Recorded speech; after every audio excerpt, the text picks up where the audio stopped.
Vous connaissez sûrement quelqu'un qui a été atteint d'un cancer au cours de sa vie. Comment on traverse cette période? Qu'est-ce que l'on en retient?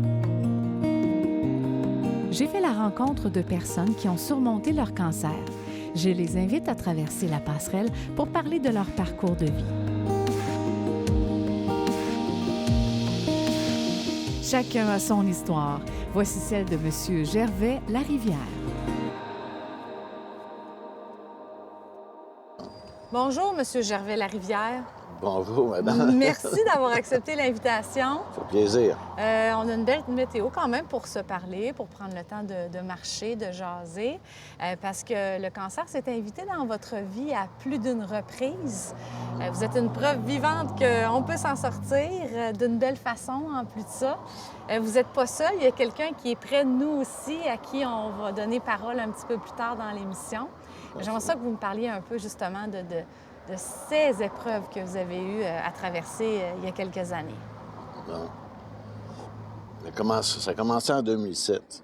Je filais pas bien. Je travaillais, puis à un moment donné, je tombais juste en buvant mon café, là, je tremblais. Il disait quelque chose qui se passe.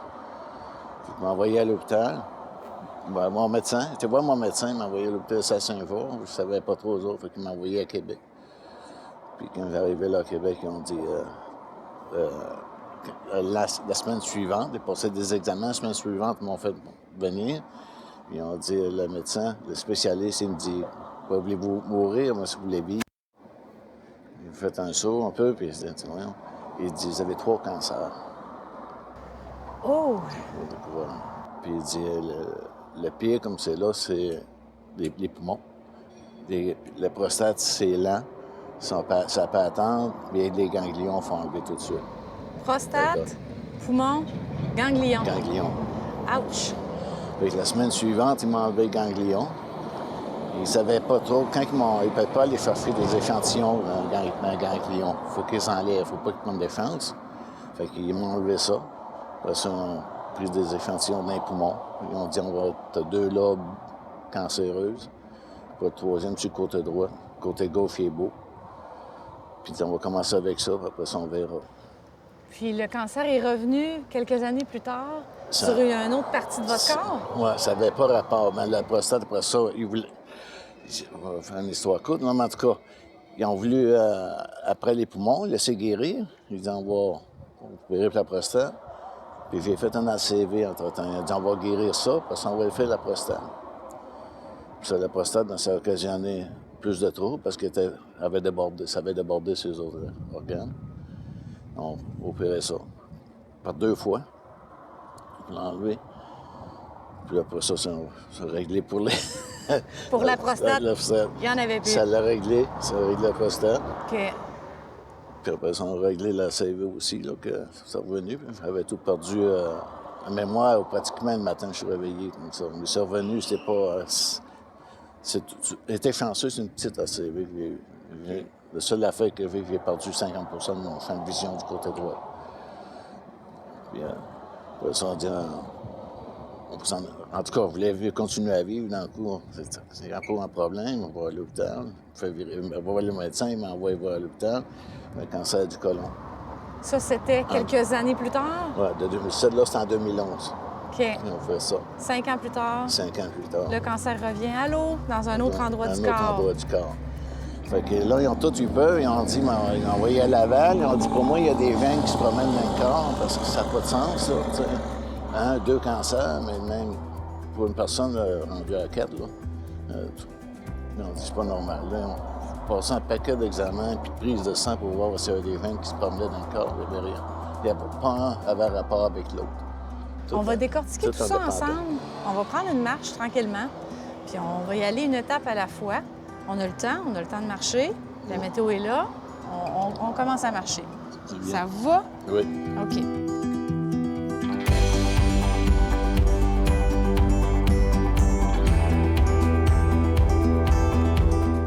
Bon, Monsieur Gervais, si on décortique tout ça, là, vous avez eu 4 cancers. Revenons dans le temps, en 2007.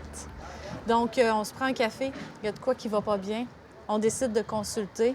En 2007. 2007. Il y a eu une semaine qui s'est écoulée entre les résultats puis la consultation, les le tests? premier résultat, oui. OK. Quand vous avez reçu la nouvelle, est-ce que vous étiez seul? Étiez-vous accompagné?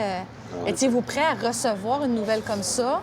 La première question qu'il m'a demandé, là, j'étais tout seul, là, dans son petit bureau de l'hôpital, là, où on fait les examens. Mais après ça, pour tout expliquer, quand on était là. OK. Donc, il était sûr que vous étiez bien assis avant de recevoir tout ça. Puis, il est allé d'un jet en disant trois cancers ou... C'était un clown. Puis là, il a dit ça quasiment tout bonnement, là. Puis il arrive, puis il regardait, puis il dit « Quoi, voulez-vous vivre? Moi, si vous voulez mourir. » Alors, il dit « Ouais, vivre. » Elle vous a marqué cette phrase-là, hein? Ouais. Puis là, il parlait, puis là, il commençait tout à m'expliquer ça. OK. Il faisait des dessins avec un crayon. OK. Donc, ce qui pressait le plus, c'était le poumon, c'est ça? Les ganglions. Les ganglions. Les ganglions étaient logés où dans votre corps? OK. Il a enlevé ça. Parce que, en plus, les ganglions, c'est des transporteurs de maladies. Supposément, là. OK. Donc, il fallait enlever les transporteurs. Oui, il a enlevé ça de suite. Quand ils les ont enlevés, il dit que c'était pas cancéreux, mais il y avait de l'air fou. OK. Il y avait de l'air fou? Oui, c'est comme ça qu'il m'a dit ça. C'est un docteur clown. Ouais. Est-ce que l'opération a été faite sur les 3 parties du corps ou on y est allé étape par étape? Étape par étape. Donc, on enlève les ganglions. Ouais. Vous avez eu combien de temps pour vous remettre de cette opération-là? Ça prend 2 semaines, mais ils m'ont fait, à toutes 2 fois par semaine, j'avais passé des examens pour prendre des biopsies dans les poumons pour savoir comment c'était, puis s'il n'allait pas dans l'autre côté. Puis, un paquet d'examens, vous voyez s'il n'est pas ailleurs. OK. Tu nettoies, là, Ouais. Pendant ce temps-là, est-ce qu'il y a quelqu'un qui prend soin de vous? Parce que là, vous avez reçu la nouvelle seule dans le bureau, mais est-ce que vous étiez quand même bien entouré? Non, pas vraiment. Ben, pas vraiment.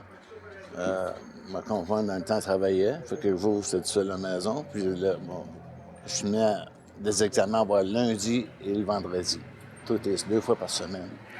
Puis après la 3e semaine, il dit « Hey, je travaillais encore, moi. » Il dit « Je travaille encore, moi, là. » Il dit « Pour être 2 fois par semaine, ça coupe ma paye. » Le secrétaire a dit « Ah, on ne va pas arrêter de travailler. » Il dit « Vous arrêtez tout de suite. Elle dit « Vous m'a donné un billet que je donne pour arrêter de travailler. » OK.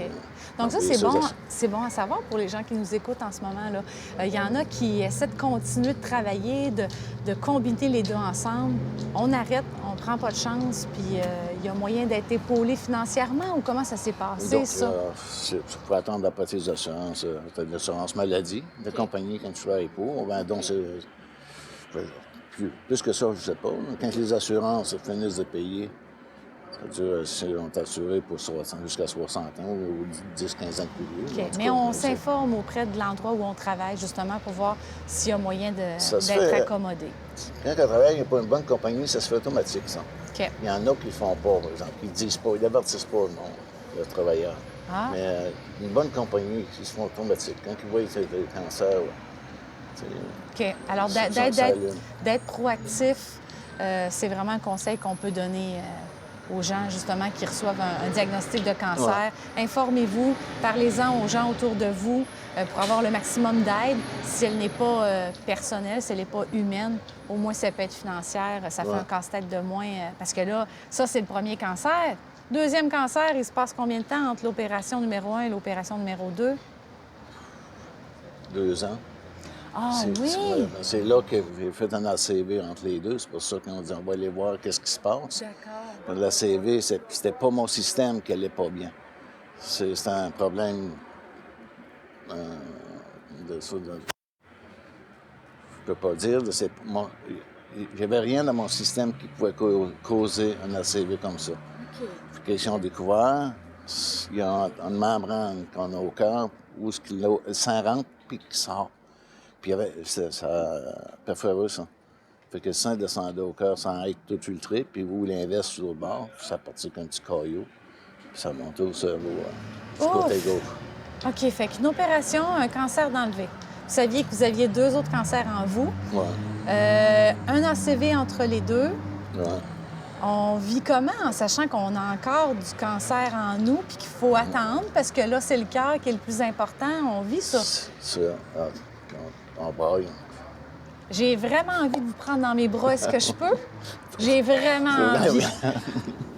Oh mon Dieu! Wow! OK. Mais je vous sens vraiment fort. Fort physiquement, mais je vous sens résilient peut-être. Est-ce que c'est ça? Oui, oui, ça peut être ça. Je lâche pas, moi. Je veux pas... je m'assis, je tombe assis des fois, là, comme tout le monde. Là. Il faut. Pour mieux se relever. À un moment donné, là, ça reste pas de même. Il faut pas que ça reste de même. OK. On repart à jaser, on repart à marcher. Il y a du beau qui est arrivé aussi, là, puis on va lui parler là, dans quelques minutes. Vous allez nous la présenter. Ça vous va? Ça me va. OK, on prend notre temps.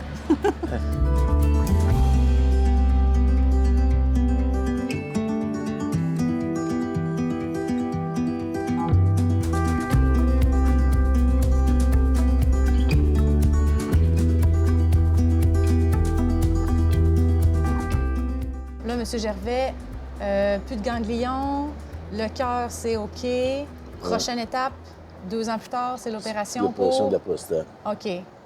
Il s'est passé combien de temps entre la prostate et le poumon? Parce qu'il a fallu avoir de l'attente entre les deux, j'imagine? Oui, 2 ans.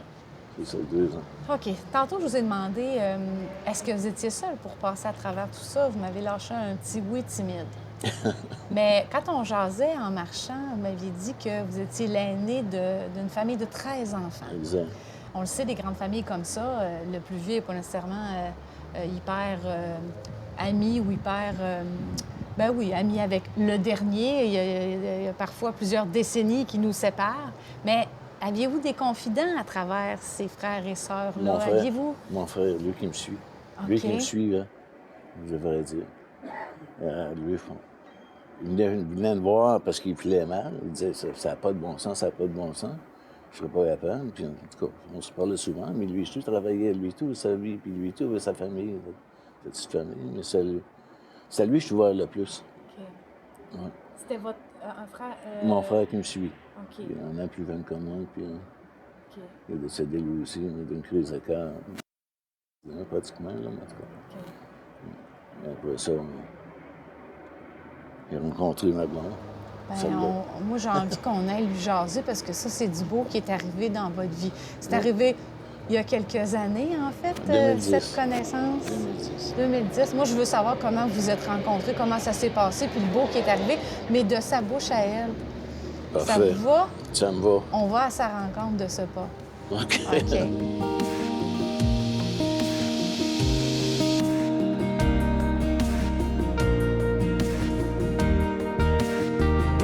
Les présentations ont été faites à micro fermé et à écran fermé. On s'est déjà côtoyés, on s'est déjà entrevus il y a plusieurs années. Exactement. Jocelyne Giguère, bonjour. Bonjour. Merci d'avoir accepté l'invitation de M. Larivière. Bien, ça me fait plaisir. Ça a été quand même facile d'accepter? Oh oui, ben oui, hein? oui, bien sûr. Là, vous êtes comme le beau dans la vie de M. Larivière. Là, vous êtes arrivé en finalité de tout ce qu'il a vécu, c'est ça, hein? C'est ça. Cette rencontre s'est faite quand?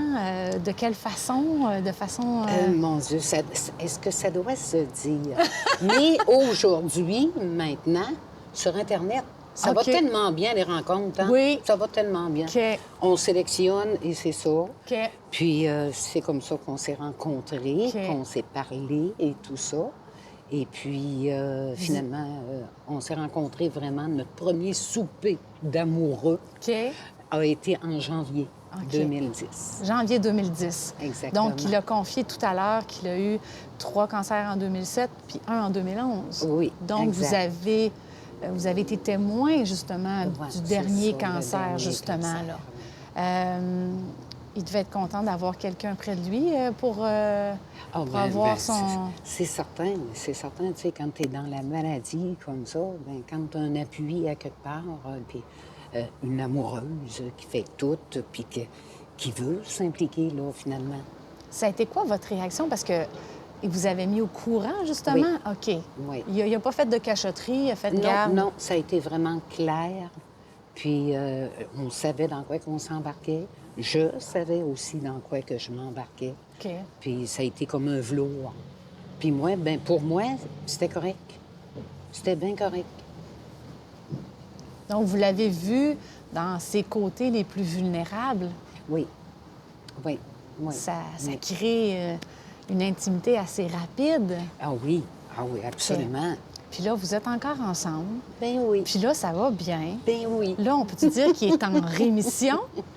Ben Il y a- moi, je dirais que oui. Il y a encore Parce- des tests, j'imagine. Exactement, parce que là, c'est côté maladie, Mm-hmm. puis il y a tout le temps des petits à côté, là. Ah, C'est Ouais. comme partout ailleurs. Ben oui. Ouais. Fait que c'est des examens à l'hôpital, des prises de sang, puis le côté normal, disons. Ouais. Puis là, avez-vous des projets pour faire des trucs dans le futur? Est-ce que vous planifiez des choses ou vous y allez au jour le jour? On y va plus au jour le jour, mais on a un hobby, vraiment les deux. On a un Winnebago, un campeur, puis on veut en profiter à tous les étés, naturellement. Cet été, on en a profité, oui, mais là, je pense que projet, je ne sais pas quand, mais on vise plus gros un peu. OK. Ah ouais? Ouais, un Comme plus ça, gros. on veut un plus gros Winnebago, ça a de l'air. On a une demande spéciale ici. Oui, un plus gros Winnebago. Bien, je vous souhaite un bel avenir à deux. C'est beau de vous voir. Vous êtes vraiment beau à voir aller. Puis merci beaucoup, Jocelyne. Ben merci à toi.